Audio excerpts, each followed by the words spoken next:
Tussauds has presented Joe Biden with quite an honor to celebrate his first year in office. He and his vice president have been immortalized in wax.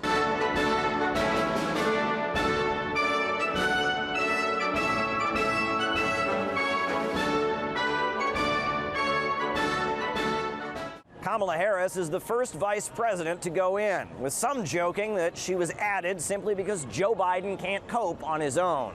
Now their Hollywood smiles are recreated, almost too realistically for some. Put them in the White House. It would have the same results, or probably better.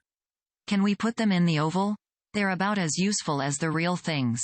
Outstanding job of capturing the likeness of both President Biden and Vice President Harris. Historic, because it's the first set of wax figures with the same amount of charisma and mental capacity as the real versions.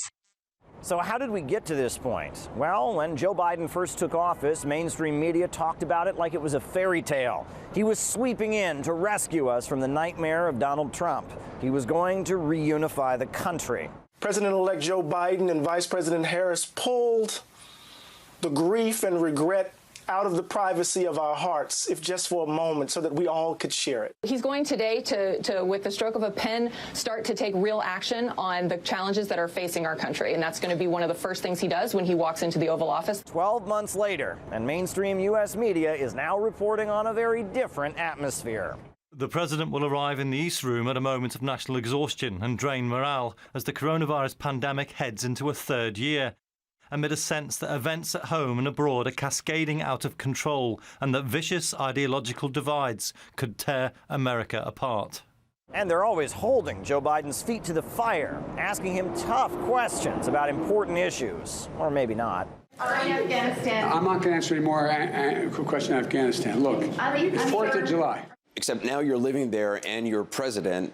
It's been 4 weeks. What's it like? You guys are bad. I'm not supposed to be answering all these questions. I'm supposed to leave. Americans' patience is running out. The price of gasoline and food is rising. So is crime. COVID is raging out of control. The USA's longest war ended in a chaotic, disastrous pullout that made America the laughingstock of the world. The meme for dissing Sleepy Joe is "Let's go Brandon," with some wondering if Biden even gets the joke. Yeah, I hope you guys have a wonderful Christmas as well. Merry Christmas, and let's go, Brandon. Let's go, Brandon. I agree. Or maybe he does know what it means, and then he just forgets every so often, and then he remembers again.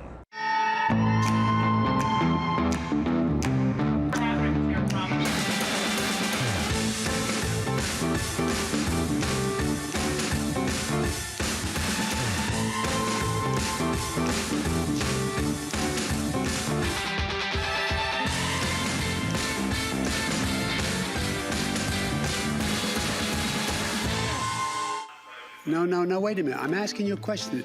Is that accurate, the best of your knowledge? What? Do you think that people have an issue with going out?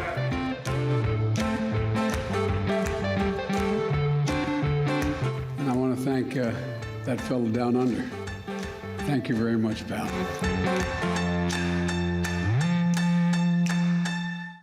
Now, when President Harris and I took a virtual tour of a vaccination center in Arizona, Los Angeles, and